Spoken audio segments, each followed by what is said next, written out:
আজও বেশ কয়েকটি মন্ত্রণালয়ের মন্ত্রী প্রতিমন্ত্রীদের সঙ্গে আলাদা বৈঠক করবেন প্রধানমন্ত্রী তারেক রহমান। সচিবালয় থেকে বিস্তারিত জানবো। এই মুহূর্তে যোগ দিচ্ছেন সহকর্মী আতিকুর রহমান তমাল। তমাল, সবশেষ পরিস্থিতি আমাদেরকে যদি জানাতেন।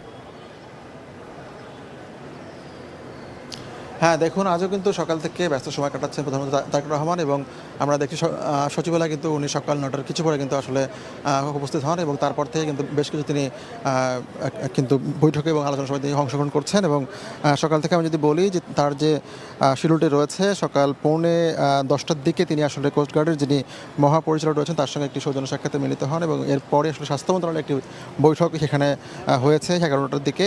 এবং সেটি মূলত আসলে স্বাস্থ্য মন্ত্রণালয়ের যে দপ্তরগুলো রয়েছে সেই দপ্তরগুলোতে কী পরিমাণ শূন্য পদ রয়েছে, সেই শূন্য পদগুলোতে কী পরিমাণ কর্মী নিয়োগ দেওয়া যেতে পারে সেই নিয়ে একটি বৈঠক অনুষ্ঠিত হয়েছে। এবং তারপরে আসলে বেলা 11টার দিকে ওই বৈঠকটি হওয়ার পরপরে, স্বাস্থ্যের বৈঠকটি হওয়ার পরপরে আসলে ঢাকা উত্তর, দক্ষিণ এবং গাজীপুর সিটি কর্পোরেশনের যারা প্রশাসক রয়েছেন সেই 3 প্রশাসককে নিয়ে তিনি একটি বৈঠকে কিন্তু মিলিত হয়েছিলেন। এবং সেই বৈঠকটিতে মূলত আগামী দিনগুলোতে সেই 3 সিটি কর্পোরেশনে কী ধরনের কর্মপরিকল্পনা গ্রহণ করবে বা কী ধরনের সেবা দিবে সেগুলোর বিষয়ে যে একটি পরিকল্পনা সেটি কিন্তু তিনি আসলে অবহিত হন। এবং তারপরে আসলে 12টার দিকে একটি কিন্তু একটি বৈঠক হওয়ার কথা রয়েছে রেলপথ যে পরিবহন সেটির যে উত্তরণের যে বা যে পরিকল্পনা রয়েছে সেটির বিষয়ে কিন্তু একটি আলোচনা হচ্ছে। এবং এরপরে আসলে আজকের যে দিন রয়েছে, আজকের দিনের যে শেষ কর্মসূচি সেটি মূলত আসলে খাল খনন নিয়ে, অর্থাৎ